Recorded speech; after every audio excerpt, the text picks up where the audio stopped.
béèyàn ẹni bá dára káwí o béèyàn ẹni bá dára ká rò fún Dr. Ògúnbọ̀tẹ́ṣẹ̀ fíù dára o senior lecturer ládéníran Ògúnsànyà College of Education ṣe nìyàn torí rẹ̀ lọ́mọdé ẹ̀ńgẹ́jà ṣe pé mí sórí aago ó ní Ògè Ayọ̀ ní níṣọjọ́ bí ẹni èèyàn bí èèyàn dákun wá bá mi kí o sì tún bá mi kí o Dr. Ògúnbọ̀tẹ́ṣẹ̀ fíù o okú ayọ̀ okú ọdún tó ní ẹ̀mí rẹ̀ yóò ṣe púpọ̀ rẹ̀ lágbára Ọlọ́run ọba kó gbó bí olúgbógbó ti gbó kó gbó bí olúgbógbó ti gbó kó gbó bí àwọn àgbàkan tó fọmọ owó ṣòǹde lọ́jọ́ sí tó ń wáyọ́ tó ń wá dòkìní Dr. Ògúnbọ̀tẹ́ṣẹ̀ fíù mo ní bẹ́tì rẹ bá ń jẹ́ ọmọ mi kan rárá ọmọdé ẹ̀ǹgẹ̀jà lónìí mọ̀ pé ó ní gbèjègbèjọ ó ní kí ọ bí ológun ẹrú ó ní kí ọ bí ọlọ́gbọ́n ìwọ̀n fa ó ní kí ọ bí ẹlẹ́gbẹ̀rún ọ̀kẹ́ ó ní bá òdílé bàbá tó bí ẹ lọ́mọ nílùú Ìjẹ̀bú Èpé ilé ọmọ Èpé alárọ̀ ogun mọ́dẹ́dẹ́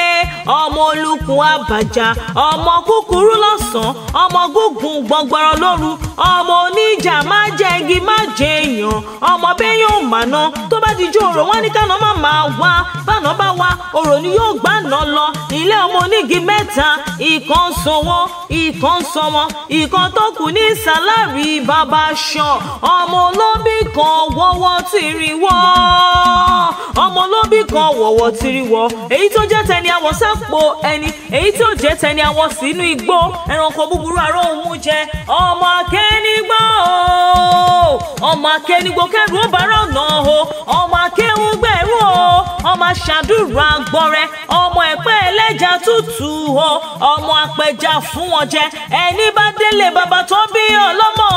ṣùkúṣùkú ẹja ni wọ́n ń gbé fún wọn jẹ èèyàn tí ò bá bá yín délùú Èpé egungun ẹja ni wọ́n fún wọn jẹ ilé ọmọ anífowó ṣe ọmọ òǹtajà fowó pamọ́ ọmọ ẹlẹ́wù wọ̀nyí ọmọ aláṣọ idẹ Dr. Ògúnbọ̀tẹ́ṣẹ̀ fíù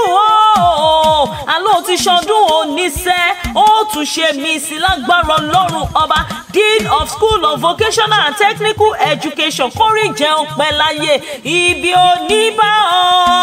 ojú rẹ̀ ò ní ríbi ọ̀rọ̀ gbogbo tó ń pa ọ́ lẹ́rìn ò ní pa ọ́ lẹ́kún gbogbo àdáwọ́lé rẹ̀ yóò túbọ̀ máa yọrí sí rere ni ọmọdé ẹ̀ǹgẹ̀jà ní sọ fún ọ wípé ìwà ọmọlúàbí tó mọ̀ wù yìí kó o túbọ̀ máa wù yóò máa gbé ọ ó wá ní sọ fún ọ wípé